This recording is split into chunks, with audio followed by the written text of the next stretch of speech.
certains donc sont obligés de porter des prothèses auditives et c'est pas toujours très joli. Donc ils doivent subir le regard des autres.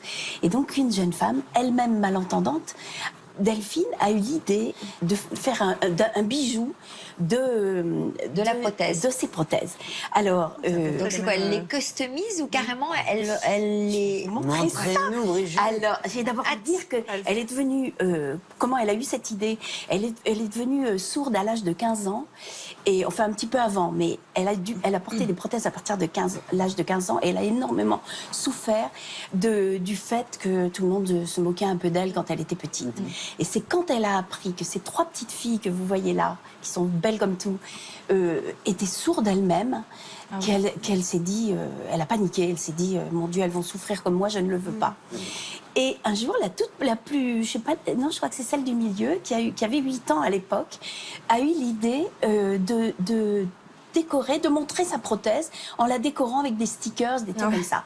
Et ça a donné l'idée à Delphine de faire elle-même, de créer sa société et de faire des bijoux pour les oreilles que je vais vous montrer. Voilà une petite oreille. Merci.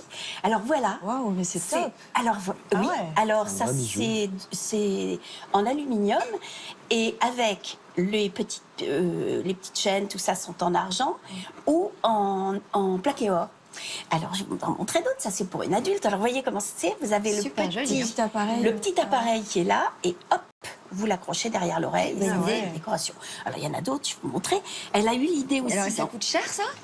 Alors, entre 25 et 65 €. Mais vraiment, c'est abordable, mais complètement. Oui.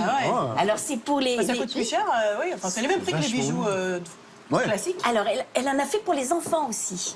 Alors, pour les petites filles, avec des petites princesses. Pour les petits garçons, avec Batman. Ah, bah pour les garçons. Ça, c'est pour les garçons, un petit ballon de foot. Voilà. Et alors, on les trouve où, Brigitte? Elle a un site internet et vous pouvez les commander sur son site internet.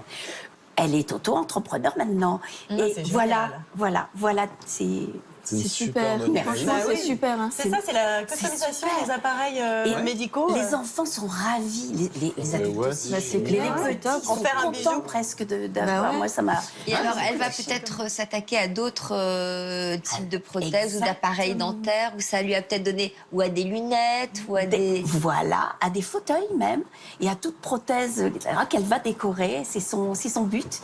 Tout ça pour que le handicap soit moins difficile à supporter.